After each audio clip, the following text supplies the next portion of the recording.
على أهل البدع والأهواء، أهل البدع العقائدية وأهل البدع السياسية. أنا أقول بيننا وبينكم السلف، بيننا وبينكم الكتب، كان فيقول البدع بيننا وبينكم.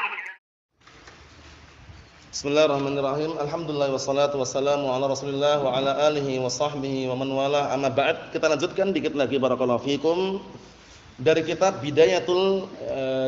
barakallahu fikum Tamhidul Bidayah, yaitu permulaan ilmu mengenai mustalah bagi para pemula yang belum mampu memahami matan baiquniyah. Kata beliau al-babus sadis wal 20, bab yang ke-26.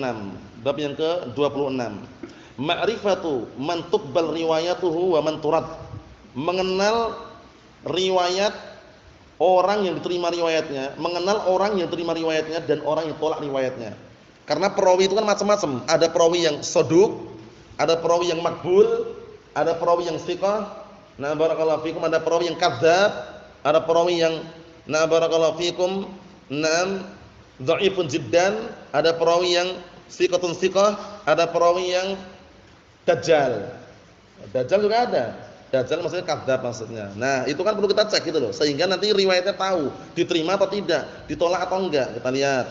Qala Asy-Syaikh asbahullah ajma'a jamaahiru a'immatul fiqh wal hadits ala annahu yushtaratu fi man yahtajju bi riwayatihi an yakuna adlan dhabitan lima yarwi.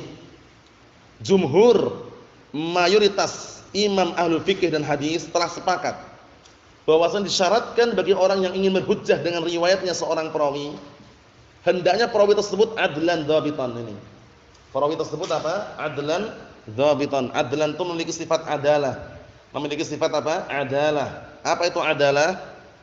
Mustaqimus sirah. Adalah itu orang yang jalan hidupnya lurus. Kapan seseorang dikatakan jalan hidupnya lurus? Bagaimana?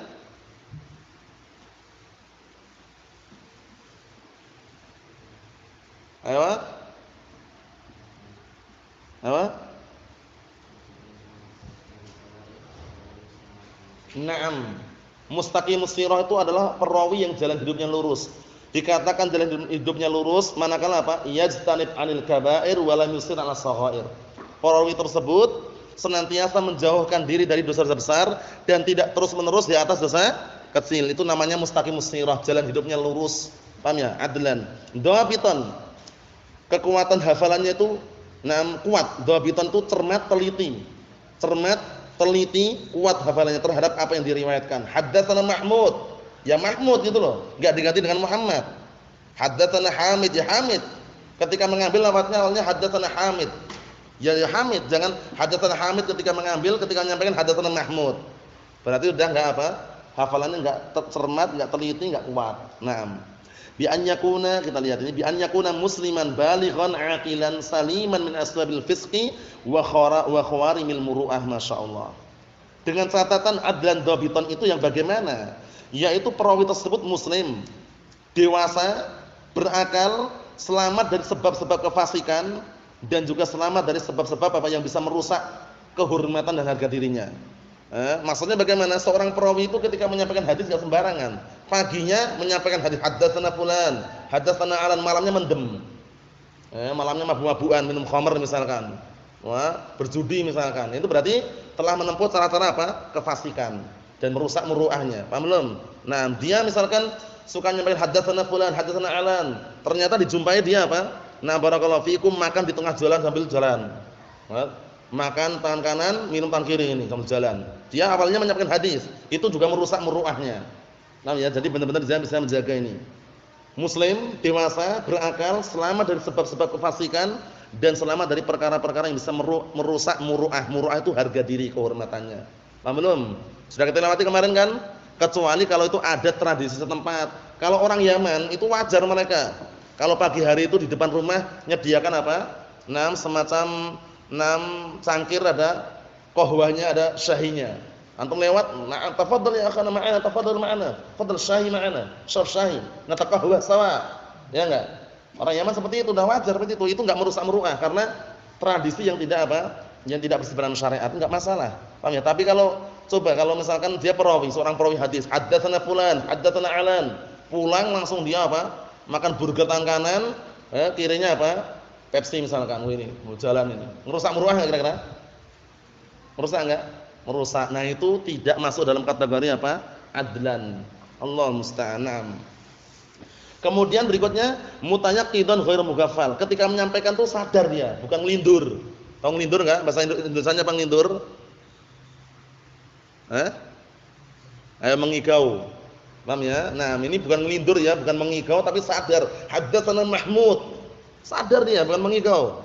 Paham ya? Seperti itu. Nah, ghairu mughaffal, bukan orang yang lalai. Hafidun in hadatsa min hifdzi. Benar-benar hafal kalau dia itu menyampaikan hadisnya dari hafalannya. Paham belum? Haddatsana Muhammad, haddatsana Hamid. Benar-benar ketika dia ngambil yang namanya Muhammad itu loh, enggak tertukar. Paham belum? Itu berarti namanya hafid. Dhabitan, cermat teliti.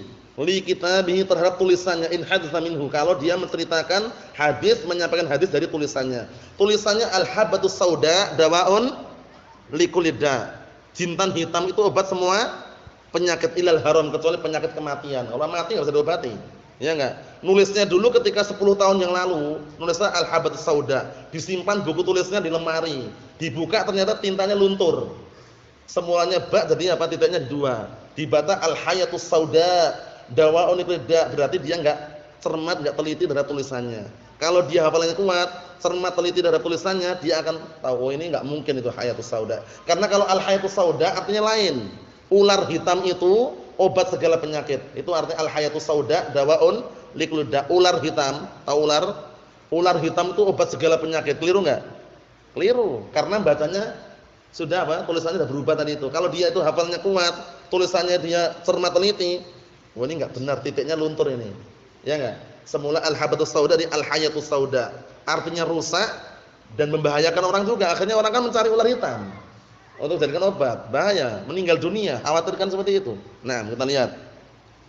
Berikutnya kata beliau, kemudian aliman bima yuhilul ma'na in rawa bil ma'na. Dia benar-benar tahu apabila apa? Dia meriwayatkan dengan makna yang bisa menguraikan, menjelaskan maknanya. Kalau meriwayatkan dengan makna. Jadi meriwayatkan hadis itu boleh dengan makna.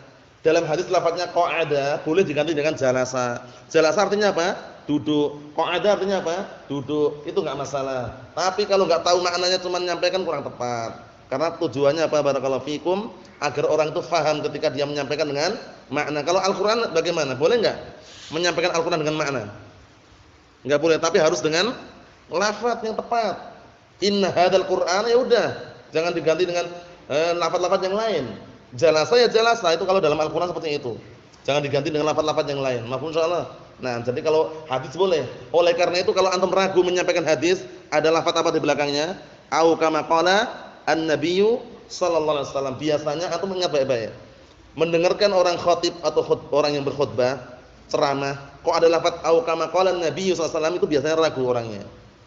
Ya ini mungkin kita dan antum sama aja. Kalau ragu disebutkan atau sebagaimana yang Rasulullah ungkapkan atau sebagaimana Rasulullah sabdakan. Tapi kalau Al-Qur'an jangan. Kalau Al-Qur'an jangan ragu. Sampaikan dengan yang sesuai dengan isi kandungan Al-Qur'an. Jangan bikin sendiri. Tapi kalau hadis, selama riwayat tersebut diriwayatkan dengan makna dan tidak mengubah maknanya, boleh-boleh saja. Mahum insyaallah. Nah, dikit lagi. Wala yustaratu fihi adz-dzukurah walal hurriyah walal basar walal adad. Walal ilm bi fiqhin aw arabiyyah aw makna al-hadis. Tidak disyaratkan harus laki-laki, enggak harus, perempuan pun boleh. Haddatsana fulanah bintu fulan an alana anna fulanah binta fulan misalkan. Paham ya? Jadi enggak masalah perempuan. Wal hurriyah, tidak syaratkan harus merdeka. Budak pun boleh menyampaikan hadis. Walal basar, tidak harus dia bisa melihat. Buta pun juga bisa. Nah, terus bagaimana kalau buta menyampaikan hadisnya? Bagaimana kira-kira kalau buta menyampaikan hadisnya? Kira-kira gimana? Buta kok boleh juga menyampaikan hadis, gimana kira-kira? Gimana kira-kira antum? Ya enggak masalah, buta itu kan matanya yang buta. Tapi kan suara masih keluar itu loh. Paham ya? Jadi mengungkapkannya dengan apa? Dengan suara tadi itu, haddatsana fulan, haddatsana alan misalkan. Seperti itu. Naam. Lihat. Walal ilm bi fiqh, enggak harus dia punya ilmu masalah fikih. Au Arabiyyah, tidak harus dia memiliki ilmu bahasa Arab. Au ma'nan hadis, atau tidak harus dia memahami makna hadis. Intinya dia itu hafalannya kuat, thiqah, terpercaya, adlan dhabitan, menyampaikan dalam keadaan benar-benar sadar, tidak lalai dan cermat teliti di dalam menyampaikan hadis tersebut, maka bisa masuk dalam kategori apa? Riwayatnya diterima.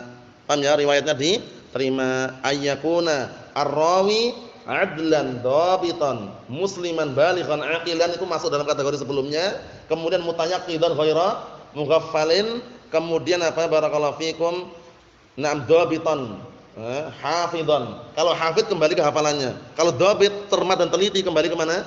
Ke tulisannya. Paham maksudnya? Na'am barakallahu fikum, nasallahu alaihi wasallam, walhamdulillahirabbil alamin.